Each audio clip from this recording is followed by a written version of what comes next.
भगवान श्री राम जब माता सीता को लाने के लिए लंका जा रहे थे, तब उनकी सेना में सुग्रीव, हनुमान जी, जामवंत और अंगद जैसे कई वीर योद्धा शामिल थे। अंगद वानर सेना राजा बाली और अप्सरा तारा के पुत्र थे। अंगद प्राण विद्या में शक्तिशाली थे। इस कारण उनका शरीर इतना बलिष्ठ था कि कोई उनके पैर को भी कोई नहीं हिला सकता था। अंगद के साथ ही श्री राम की सेना में हनुमान जी और जामवंत भी प्राण विद्या में पारंगत थे।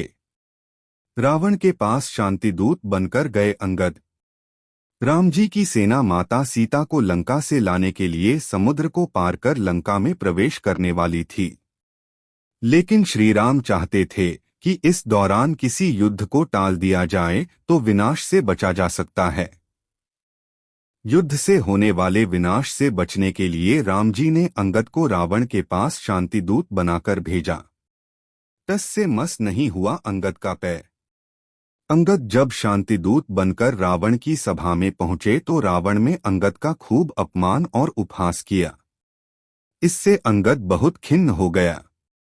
अंगद ने पूरी सभा में ही प्रस्ताव रख दिया कि यहाँ मौजूद सभासद में यदि कोई उसका पैर भी जमीन से हिला दे तो वे हार मान लेंगे और श्री राम व पूरी सेना के साथ वापस अयोध्या को लौट जाएंगे।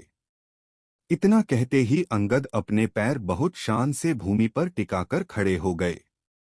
रावण की सभा में मौजूद सभी लोग एक एक कर आए और अंगद के पैर को हिलाने की कोशिश की, लेकिन अंगद का पैर टस से मस नहीं हुआ और सभी इस कार्य में असफल रहे। रावण को पैर हिलाने से अंगद ने क्यों किया मना? रावण की सभा में मौजूद सभी लोग जब हार गए तो रावण का पुत्र मेघनाथ भी आया, वो भी असफल रहा। भारी सभा में अंगद की चुनौती से सन्नाटा पसरा गया। सभी के सिर झुक गए। ये स्थिति देख तब लंकापति रावण को खुद ही अंगद के पैरों में आना पड़ा। रावण सिंहासन से उठे और अंगद के पास आए, लेकिन अंगद ने रावण को अपने पैरों को हाथ भी लगाने नहीं दिया। अंगद ने रावण से कहा, यह कार्य मैंने सिर्फ सभासदों को दिया था, आपको नहीं। आपका मेरे चरणों को स्पर्श करना निरर्थक है। यदि आपको किसी के पैरों को स्पर्श करना है तो आप प्रभु श्री राम के चरणों में शरण लें, आपका कल्याण हो जाएगा। अंगद की इस बात को सुन रावण मौन रह गए और पुनः अपने सिंहासन पर विराजमान हो गए। जब रावण की पूरी सभासद से अंगद का पैर नहीं हिला तो अंगद ने गूढ़ रहस्य को बताया। गोस्वामी तुलसीदास ने श्री रामचरितमानस के लंका कांड में अंगद जो कि रावण की सभा में सीख देते हुए कहते हैं, कौन से ऐसे 14 दुर्गुण है जिससे व्यक्ति मृतक के समान हो जाता है। जौ अस करौं तत्पी न बढ़ाई, मुए ही बधे नहीं कछु मनुसाई। कौल काम्बस कृपिन बिमूढ़ा, अति दरिद्र अजसी अति बूढ़ा। सदा रोग बस संतत क्रोधी, विष्णु विमुख श्रुति संत विरोधी। तनु पोषक निंदक अघखानी जीवत सब सम 14 प्राणी।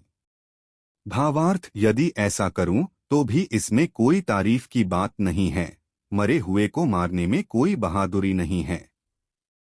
वाममार्गी, कामी, कंजूस, अत्यंत मूढ़, अति दरिद्र, बदनाम, बहुत बूढ़ा, नित्य कारोगी, क्रोध करने वाला, भगवान विष्णु से विमुख, वेद और संतों को न मानने वाला, अपने ही हित के बारे में सोचने वाला, दूसरों की निंदा करने वाला और पापी, ये 14 प्राणी जीवित होकर भी मृत के समान हैं।